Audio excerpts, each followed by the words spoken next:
अस्सलाम वालेकुम प्यारे बच्चों। हम पढ़ रहे थे story the last leaf written by O Henry. इस स्टोरी में दो जवान लड़कियां एक फ्लैट में रहती हैं। दोनों में से एक जॉन्सी जो है वो बीमार हो जाती है, बहुत ज़्यादा बीमार हो जाती है, उसको निमोनिया हो जाता है। तो डॉक्टर को बुलाया जाता है। डॉक्टर कुछ दिनों के लिए कंटिन्यू आता रहा, लेकिन उसको फिर लगा कि इस पे दवाइयों का कोई असर नहीं हो रहा है।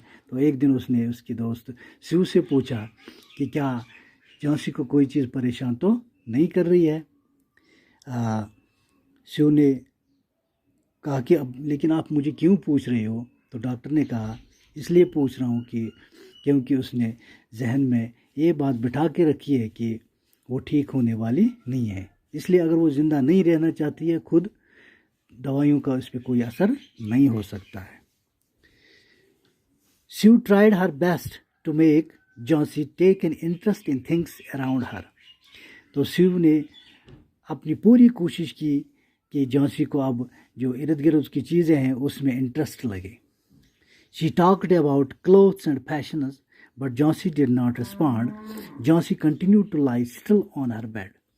तो वो बातें करने लगी कपड़ों के बारे में, फैशन के बारे में, लेकिन जॉन्सी से कोई रिस्पांस नहीं मिला।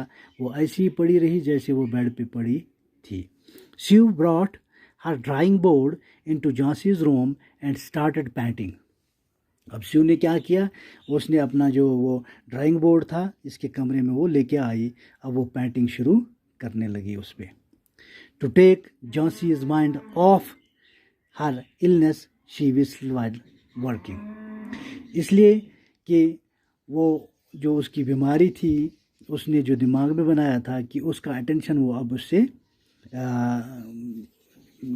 लेके रहेगी। अब उसका जो दिमाग में उसका ये अटेंशन डाइवर्ट करने के लिए उसने ये ड्राइंग बोर्ड जो लाया उसके कमरे में, उस पर पेंटिंग शुरू की और पेंटिंग करते करते थोड़ी सी आवाज़, विस्लिंग आवाज़ भी करने लगी। Suddenly Shiv heard Johnsy whisper something. अचानक शिव ने जॉन्सी को कुछ बोलते हुए सुना।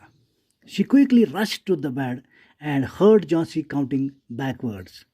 तो वो जल्दी उसके बिस्तर पे, उसके बेड के नज़दीक गई और उसने सुना कि वो कुछ गिन रही है, लेकिन बैकवर्ड्स, उल्टा गिन रही है।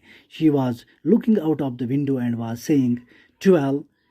After some time she whispered 11, then 10, then 9, 8, 7। तो वो उल्टी गिनती कर रही थी, जैसे कि कुछ देर के बाद उसने सुना कि उसके मुंह से आवाज़ आई 12, कुछ देर के बाद 11, फिर 10, फिर 9, फिर 8, फिर 7।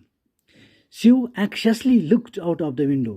तो शिव ने खिड़की की से बाहर देखा कि ये क्या बात है, कि क्या गिन रही है ये।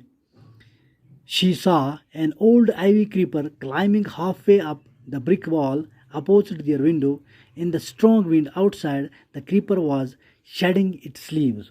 उसने जब बाहर देखा तो वहाँ पे उसने देखा कि एक आईवी क्रीपर प्लांट जो वहाँ पे था, तो बहुत ज़्यादा तेज़ हवा चल रही थी। तो उस क्रीपर प्लांट से जो पत्ते थे वो अब गिर रहे थे। What is it dear, Shiv asked. Shiv ने पूछा कि क्या बात है, ये क्या है। 6, विस्पर्ड जॉन्सी। जॉन्सी ने थोड़ी सी आवाज़ में कहा। They are falling faster now. तो उसने यही कहा कि बस ये अब जल्दी गिरने लग रहे हैं। 3 days ago there were almost 100 leaves, there are only 5 left now। 3 दिन पहले वहाँ तकरीबन 100 पत्ते थे, अब वो बहुत तेज़ गिर रहे हैं, बस अब तकरीबन 5 ही रह गए हैं वहाँ पे। It is autumn said Shiv and the leaves will fall. Shiv ने जवाब दिया कि अब ये ऑटम का सीज़न चल रहा है, इसमें तो पत्ते गिरते ही हैं, तो इसमें क्या नई कौन सी बात है। When the last leaf falls, I will die, said Johnsy with finality. तो जॉन्सी ने फाइनल में ये कहा कि मुझे लग रहा है कि जब इसका जो आखिरी पत्ता है गिर जाएगा तो उसके साथ साथ मैं भी मर जाऊंगी। I have known this for the last 3 days। तो मुझे इस चीज़ का पता है, पिछले 3 दिनों से मुझे इस चीज़ का पता है कि जब इसका वो आखिरी पत्ता गिर जाएगा उसके साथ साथ मैं भी मर जाऊंगी। ओके।